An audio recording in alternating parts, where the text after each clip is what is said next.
Maths marks classes में मैं आपका स्वागत करती हूँ। मैं सपना लाठर आज आपके सामने रीजनिंग का एक टॉपिक लेके आई हूँ। इससे पहले हम मैथ्स के बहुत सारे हैवी टॉपिक कर चुके हैं। सो फॉर ए चेंज आज मैं आपके सामने एक रीजनिंग का टॉपिक सोल्व करूँगी जो मोस्टली एग्जाम में पूछा जाता है। आपके सामने फिगर्स को दे दिया जाता है, पूछा जाता है कि how many triangles are there, how many rectangles are there. So students उनको काउंट करके लिखते हैं, लिख भी देते हैं। कुछ का आंसर राइट भी हो जाता है और कुछ का आंसर मोस्टली का रॉन्ग हो जाता है। रीजन क्योंकि कहीं ना कहीं एक या दो ट्रायंगल्स को या रेक्टेंगल को वो मिस कर देते हैं। तो आज हम एक शॉर्ट ट्रिक सीखेंगे जिसकी हेल्प से हम इजीली क्वेश्चंस को कर पाएंगे, इजीली क्वेश्चंस को काउंट कर पाएंगे।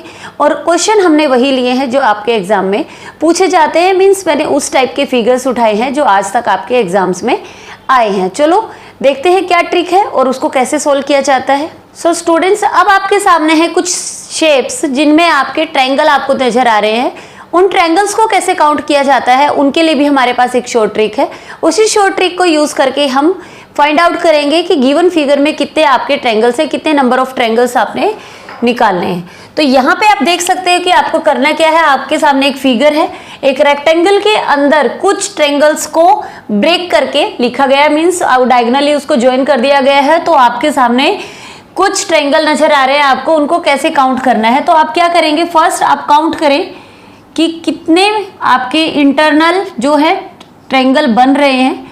हमने पहले ये काउंट किए, सिंपली आपको बस वो काउंट करने हैं जितने भी आपके आते हैं। अब आप देखो कि इंटरनल जो आपके ट्रायंगल्स आए हैं वो कितने आते हैं, वो 8 आते हैं।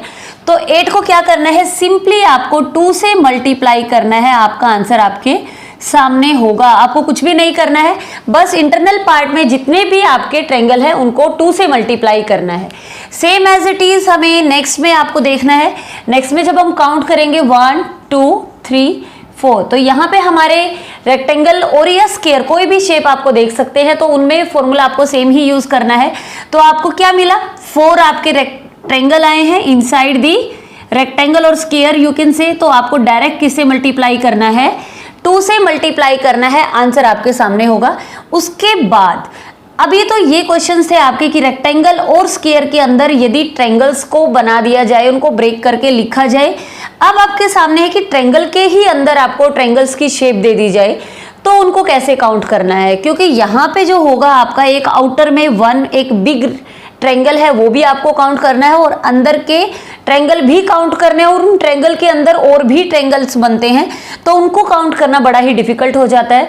तो इसके लिए हमारे पास एक मेथड है, वो मेथड हम अप्लाई करेंगे। लाइक फर्स्ट स्टेप जो होगा हमारा, हमें क्या करना है, दीज नंबर ऑफ लाइन्स हमें काउंट करनी है कि यहाँ पे जो ब्रेक करके लिखी गई हैं वो कितनी लाइन्स हैं। तो यहाँ पे आप देख सकते हैं कि कितनी लाइन्स आ रही हैं आपके सामने, 1 2 3 4 आपके पास लाइन आ रही हैं। तो इनको हमें कैसे सोल्व करना है, तो इनके लिए भी हमारी एक शॉर्ट ट्रिक है। पहले तो हमें क्या करना है, काउंट लाइन्स। ओके, सो कितनी लाइन्स आई हैं आपके सामने, 4। ओके, तो इसके लिए या तो आप मेथड अप्लाई करें या फिर डायरेक्ट एक लर्निंग ट्रिप है कि आप डायरेक्ट इनको लर्न कर ले। क्योंकि यहाँ पे या तो 4 देंगे या आपको 5 लाइन्स आ सकती हैं, उनसे ज़्यादा आपके पास नहीं आती हैं क्योंकि मोस्टली सिर्फ इतना ही पूछा जाता है, इससे ज़्यादा बिग आपसे नहीं पूछेंगे। तो इनके लिए या तो डायरेक्ट लर्न करते हैं या फिर आपको बताती हूँ कि मैं कैसे। सो यहाँ पे आपकी 4 लाइन्स आ रही हैं जब आपने काउंट की और यहाँ पे आपकी 3 लाइन्स आ रही हैं जब आपने काउंट की। तो अब इनको कैसे सोल्व करना है, या तो आप डायरेक्ट लर्न कर ले कि जब आपकी लाइन कितनी होती हैं, 4 होती हैं, तो आंसर आएगा 27। और जब आपकी lines, first you will count lines, okay, तो आपकी 3 लाइन्स है तो आंसर आपका क्या आएगा यहाँ पे। तो यहाँ पे जब आपने लाइन को काउंट किया तो आपका आंसर आएगा 13। या तो आप डायरेक्ट लर्न कर ले, पर यदि आपको मेथड देखना है कि ये कैसे आया है, तो यहाँ पे मैं आपको एक लर्निंग मेथड बता रही हूँ कि ये जो आंसर्स हैं वो कैसे आए हैं। तो इसको लर्न करने का क्या मेथड है, या आपको पूरा जानना है तो मैं आपको वो बता रही हूँ कि पहले 1, फिर उसमें 2 ऐड किया 3, फिर उसमें 3 ऐड किया 6, फिर उसमें 4 ऐड किया 10, फिर उसमें 5 ऐड किया 15। ओके, लाइकवाइज आपको क्या करना है, उनको लिखना है। उसके बाद ये क्या है प्रोसेस, आप देखो यहाँ पे 2 का गैप है, यहाँ पे 3 का गैप है, यहाँ पे 4 का, और यहाँ पे किसका गैप है, 5 का गैप है। तो इस तरीके से आपको पहले ये नंबर ध्यान रखने की 1 3 6 10 और 15 उसके बाद आपको चेक करना है कि आपकी नंबर ऑफ लाइंस कितनी थी, 4 थी। तो आप उनको किस ऑर्डर में लिखेंगे, डिसेंडिंग ऑर्डर में लिखेंगे, 4 3 2 1 इस तरीके से लिखेंगे। उसके बाद 4 के सामने आप क्या लिखेंगे, 1। इस ऑर्डर को अब आप इनके सामने लिखेंगे, 1 3 6 and 10। Okay, up to here you will write 15, you will not write because यहाँ पे आपकी नंबर ऑफ लाइंस यदि 5 होती तो आप 15 को नीचे लिख सकते थे। अभी आपके सिर्फ 4 ही लाइन है तो 4 ही नंबर आप यूज करेंगे। ओके, क्या किया मैंने, नंबर ऑफ लाइंस को मैंने यहाँ पे डिसेंडिंग ऑर्डर में लिख दिया और 1 3 6 आपको डायरेक्ट लिखना है। अब हम क्या करेंगे, इनको ऐड करेंगे। जब आपने इनको ऐड किया तो आपके सामने आंसर आ रहा है 20। ओके, उसके बाद क्या करना है, 20 आपका आ गया। अब आपके सामने देखना है 4 की आपके पास क्या लाइन थी और 2 की। 4 और 6 की को आपको सेपरेटली ऐड करना है नीचे, किसमें, 20 में। तो यहाँ पे 4 के लिए 1 है और 2 के लिए 6 है। जब आपने इनको ऐड किया तो आपके सामने आंसर आया 27 और यही आपका क्या था, आंसर था। आई थिंक ये क्लियर हो चुका है। अब यदि इसके लिए और फाइंड आउट करते हैं कि ये जो आंसर आया था वो 13 वो कैसे आया था, सिंपली हमें सेम प्रोसेस यूज करना है। अब देख सकते हैं हमें सेम प्रोसेस यूज करना है इसके लिए भी। तो यहां पे मैं कर रही हूं, आप देख सकते हैं नॉर्मली 3 लाइंस हैं तो हम लिखेंगे डिसेंडिंग ऑर्डर में 3 2 1।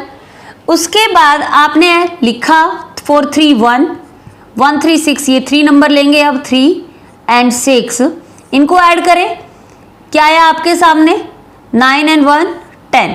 ओके, फिर उसके बाद मैंने बताया था 4 और 2 के नंबर्स को अलग से सेपरेटली ऐड करना है। यहाँ पे 4 नहीं है, सिर्फ 2 है, तो उसका नंबर क्या था, 3। तो आंसर क्या आ गया, 13। तो आप देख सकते हैं आंसर क्या आया है, 13। तो इससे आपके ऊपर डिपेंड करता है कि आप यदि डायरेक्ट लर्न करना चाहते हैं कि 4 लाइन्स होती हैं तो 27 आएगा, 3 लाइन होगी 13 आएगा, तो आपको पता चल जाएगा। अदरवाइज यदि आपका ज़्यादा आता है, मेथड आपको यूज़ करना है, तो मेथड यही है आपके सामने। मैं भी आपको 5 लाइंस का भी प्रोसेस करके दिखा देती हूँ कि यदि यहाँ पे इसको थोड़ा सा और एक्सटेंड कर दिया जाए और जो नंबर ऑफ लाइंस हैं वो आपकी 5 आ जाए तो उसको कैसे निकालना है। डायरेक्ट लर्न करना है तो आंसर आएगा 48। ओके, बट यदि आपको यही मेथड यूज़ करना है तो हमारा क्या था, 1 2 ऐड किया, फिर 3 ऐड किया, फिर 4 ऐड किया, फिर 5 ऐड किया और नेक्स्ट भी आता है तो आप क्या करेंगे, 16 ऐड करेंगे और 21 आपके सामने होगा। Same as it is number of lines को हम क्या लिखेंगे, पहले डिसेंडिंग ऑर्डर में लिखेंगे। हमने डिसेंडिंग ऑर्डर में लिख दिया। उसके बाद 5 के सामने 1 लिखा, 1 3 6 10 एंड 15। अब 15 भी यूज हो जाएगा। यहाँ पे हम इनको ऐड करते हैं, 25 31 34 35। अब क्या आ गया आपका एडिशन, 35। अब उसमें वही आपको कौन सी और टर्म ऐड करनी है, 4 वाली टर्म ऐड करनी है और 2 वाली टर्म भी आपको ऐड करनी है। 4 की टर्म में आपका आंसर है 3 और 2 की टर्म में आपका आंसर है 10। तो अभी आपका आंसर क्या आ गया, आप देख सकते हैं 48। तो इस तरीके से आपको क्या करना है, ट्रायंगल्स को काउंट करना है। ये एक छोटा सा प्रोसेस तो आप कर ही सकते हैं। इन प्लेस ऑफ चेकिंग की कितने ट्रायंगल्स हैं वो आपके लिए ज़्यादा डिफिकल्ट हो जाएगा। तो ये ट्रिक यूज़ करके आप इजीली फाइंड आउट कर सकते हैं कितने नंबर ऑफ ट्रायंगल्स आपके गिवन फिगर में है। तो करते हैं कुछ और क्वेश्चंस ऐसे। यहाँ पे एक टाइप और आपका आता है जहाँ पे आपको सोल्व करने हैं ट्रायंगल के इस टाइप के क्वेश्चन, जहां पे ट्रायंगल को इस तरीके से ब्रेक कर दिया जाता है। तो उनको कैसे सोल्व करना है, बहुत ही सिंपल है। आपको पहले काउंट करना है कि कितने पार्ट्स में उसको ब्रेक किया गया है। 4 पार्ट्स में उसको ब्रेक किया गया है। जितने भी पार्ट में उसको ब्रेक किया जाता है आपको सिंपली उनको ऐड कर देना है।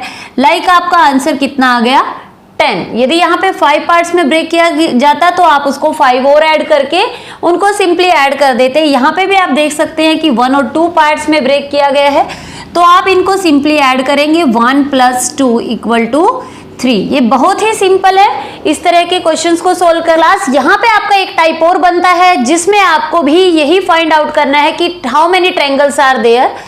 तो यहाँ पे क्या दिया गया है, सेपरेट आपको नहीं दिया गया है, यहाँ पे कुछ कनेक्शन दे दिया गया है। 2 रेक्टेंगल के बीच में ट्रायंगल्स को डिवाइड किया गया है और फिर उन एक दूसरे को कनेक्ट कर दिया गया है। यहाँ पे आप देख सकते हो 2 रेक्टेंगल एक कनेक्टेड है, यहाँ पे 4 कनेक्टेड है, यहाँ पे 3 कनेक्टेड है और लास्ट में आपके क्या है 4 कनेक्टेड है। तो इनको कैसे सोल्व करना है, तो नॉर्मली फर्स्ट आप काउंट करना है 1 2 3 4, सेम एज इट इज 1 2 3 4, और उनको उसी मेथड से सोल्व करना है। आपको पता है कि पहले इनको काउंट करें 1 2 3 4 और फिर उसको किससे मल्टीप्लाई करना है, आपको 2 से मल्टीप्लाई करना है। सेम एज इट इज आपको यहाँ पे भी 4 मल्टीप्लाई विद 2 मल्टीप्लाई करना है। यहाँ पे एक और पॉइंट आपका आता है कि पहले सिंपली आपने मल्टीप्लाई किया, यहाँ पे आपका 8 आ गया, यहाँ पे भी आपका 8 आ गया, तो ये अभी आपका आंसर नहीं होगा। आंसर आपका क्या होगा, फिर उसके बाद आपको यहाँ पे इनके दोनों के कनेक्टेड पॉइंट काउंट करने हैं। क्या पॉइंट आता है, ये पॉइंट आता है कि दोनों के कनेक्टेड पॉइंट कितने हैं, दोनों एक दूसरे से कितने पॉइंट पे कनेक्टेड हैं, वो पॉइंट भी यहाँ पे ऐड होंगे। और यहाँ पे आपको मिले हैं 1 और 2 पॉइंट कनेक्टेड, तो आपका आंसर कितना आ गया 18। सो आई थिंक क्लियर हो गया होगा। नेक्स्ट क्वेश्चन और सोल्व करते हैं, उससे आपका और बेटर क्लियर होगा। तो यहाँ पे आप देखो आपके कितने same as it is 4 rectangle आते हैं, तो वही सेम फॉर्मूला आपको चेक करना है। 1 2 3 4 1 2 3 4 मीन्स हर एक केस में आपका आंसर आ गया 8। ओके, तो यहाँ पे हम लिख लेते हैं 8, इसका आंसर हो गया सेपरेटली, इसका आंसर और इसका आंसर और इसका आंसर 8 8 8 इनका आंसर है। उसके बाद वही सेम प्रोसेस आपको कनेक्टेड पॉइंट चेक करने हैं। यहाँ पे कनेक्टेड पॉइंट फर्स्ट और सेकंड जो आपका कितने पॉइंट पे कनेक्टेड है, 2 पॉइंट पे कनेक्टेड है। सेकंड और थर्ड भी 2 पॉइंट पे कनेक्टेड है, और थर्ड और फोर्थ भी एक दूसरे से कनेक्टेड है कितने पॉइंट्स पे, 2 पॉइंट्स पे। तो टोटल कनेक्टेड पॉइंट आपके पास कितने आ गए हैं, 1 2 3 4 5 6 टोटल कनेक्टेड पॉइंट है। तो आपका आंसर कैसे होगा, 8 + 8 + 8 + 8 और 6 आपके कनेक्टेड पॉइंट। तो आपका आंसर कितना आता है 38। 8 4 जा 32 एंड 2 38 आपका क्या आ गया, आंसर आ गया। और इसी तरीके से हम सोल्व करेंगे नीचे वाले क्वेश्चंस में भी हमें वही प्रोसेस फॉलो करना है। पहले चेक करना है कि कितने यहाँ पे बॉक्सेस हैं, वही सेम है आपका 8 8 आ जाएगा आपका आंसर हर बॉक्स के लिए। तो यहाँ पे आप लिखेंगे ये भी आपका 8 आ गया, ये भी 8 आ गया और ये भी 8 आ गया। अब आपको चेक करने हैं कनेक्टेड पॉइंट्स। अब यहाँ पे कनेक्टेड पॉइंट्स क्या है, फर्स्ट और सेकेंड बॉक्स के 2 पॉइंट्स हैं। ओके, सेकेंड और थर्ड भी 2 पॉइंट से कनेक्टेड हैं। ओके, फर्स्ट एंड सेकंड कितने उससे कनेक्टेड है, हम कनेक्टेड पॉइंट यहाँ पे लिख लेते हैं। पहले हम लिख लेते हैं 3 × 8, क्योंकि तीनों का आंसर 8 8 तो आएगा ही, फिर उसके बाद कनेक्टेड पॉइंट ऐड होंगे। अब फर्स्ट और सेकंड भी 2 पॉइंट से कनेक्टेड था, ये पॉइंट आया था आपका और ये पॉइंट आया था, तो 2 आपने ये ऐड कर दिए। फिर उसके बाद सेकंड और थर्ड भी आपके 2 पॉइंट से कनेक्टेड हैं, तो यहाँ पे इनके कनेक्टेड पॉइंट्स आपको ऐड करने हैं। ठीक है, उसके बाद यहाँ पे एक पॉइंट और नोटिस करना है कि जो फर्स्ट और थर्ड ये और ये वाला फिगर है, ये भी कनेक्टेड है। अब ये कितने पॉइंट्स पे कनेक्टेड है, आप देख सकते हैं सिर्फ 1 पॉइंट पे, इस कॉर्नर पॉइंट पे ये कनेक्टेड है, तो इनका ये कनेक्टेड पॉइंट भी ऐड होगा। I think it's clear. So अब हम इनको ऐड करेंगे। ऐड करने से आपका आंसर क्या आता है, 8 2 10 8 2 10 20 और 29 आपका क्या आ गया, आंसर आ गया आपके सामने। तो सेम एज इट इज हमें एक 4th फिगर और दिया गया है, उसको भी ऐसे ही सोल्व करेंगे। तो डायरेक्टली आपको पता चल रहा है कि ये जब 4 फिगर्स आ रहे हैं 1 2 3 4, तो सबका 8 8 तो आंसर होगा ही होगा, क्योंकि 4 × 2 करके हमने आंसर निकाला था। अब चेक करेंगे इनके कनेक्टेड पॉइंट। अब फर्स्ट फिगर जो है, ये देखो एक फिगर कितने फिगर से कनेक्टेड है, आपको देखना ये इससे भी कनेक्टेड है, ये इससे भी कनेक्टेड है और ये इससे भी कनेक्टेड है। अब इनके कनेक्टेड पॉइंट आपको फाइंड आउट करने हैं। तो फर्स्ट फिगर की बात करें तो ये फर्स्ट फिगर इस फिगर से कनेक्टेड है 2 पॉइंट से, सो यहाँ पे 2 ऐड हो जाएगा। ओके, अब सेकेंड और थर्ड फिगर की बात करते हैं। सेकेंड और थर्ड फिगर, अब ये फिगर की बात करूं तो ये इससे कनेक्टेड है कितने पॉइंट से, 1 और 2 पॉइंट से, तो इसको भी ऐड कर देते हैं। ओके, तो यहाँ पे भी ये फिगर इससे भी कनेक्टेड है, इससे भी कनेक्टेड है, तो इसका भी 2 ऐड हो गया, और ये इससे कनेक्टेड था तो यहाँ पे भी 2 ऐड हुआ। तो यहाँ पे ये तो हो गए इनके कनेक्टेड पॉइंट। अब यहाँ पे एक और बात है कि हर फिगर ये इससे जुड़ा हुआ था, ये इससे जुड़ा हुआ था, तो 2 2 हमने ऐड कर दिया। तो यहाँ पे एक चीज और नोटिस आपको करनी है। चलो पहले ये तो लिख लेते हैं कि 8 + 2 8 + 2 4 टाइम्स हैं, क्योंकि आपके 4 फिगर्स हैं और वो एक दूसरे से कनेक्टेड है, तो हमने ये लिख लिया। उसके बाद एक जो पॉइंट आपको नोटिस करना है, आप ये देखो कि ये जो फिगर है ये इस फिगर से वन पॉइंट पे कनेक्टेड है, हर फिगर दूसरे फिगर से एक और पॉइंट पे कनेक्टेड है। अभी 2 फिगर से तो ये पूरा 2 पॉइंट से कनेक्टेड था, ये इससे पूरा 2 पॉइंट से कनेक्टेड है, ये इससे पूरा 2 पॉइंट से कनेक्टेड है। पर यदि इस फिगर और इस फिगर की बात करें तो इसकी तरह ये 1 पॉइंट पे कनेक्टेड है, यहाँ पे ये इससे कनेक्टेड है, ये इससे कनेक्टेड है, अगेन ये इससे कनेक्टेड है और ये फिर इससे ही कनेक्टेड है। तो आपके 4 पॉइंट्स और आ गए हैं एक्स्ट्रा, जो इनके कनेक्टेड पॉइंट्स हैं। आई थिंक क्लियर हो चुका होगा कि ये इनके कनेक्टेड पॉइंट्स आए हैं। तो टोटल आपका आंसर क्या आ गया? 44। तो इस तरीके से आपको इन क्वेश्चंस को सोल्व करना है। यदि आपके सामने एग्जाम में ऐसे आते हैं, कई बार आपको डायरेक्ट फिगर पूछ लिए जाते हैं, तो डायरेक्ट फिगर को आपको डायरेक्ट फॉर्मूले से करना है। कई बार एक ही फिगर के अंदर बहुत सारे मर्ज करके दे दिए जाते हैं। तो इसी टाइप के कुछ क्वेश्चंस और हम सोल्व करेंगे। तब तक के आप ये फॉर्मूले अच्छे से रिवाइज करें, इनको लर्न करें। जब तक आपको ये फॉर्मूले नहीं पता होंगे तब तक आप क्वेश्चंस में अप्लाई नहीं कर सकते हैं। So thank you very much. यदि आपको मेरी वीडियो पसंद आई है तो प्लीज लाइक करें, सब्सक्राइब करें और कमेंट भी जरूर करें। और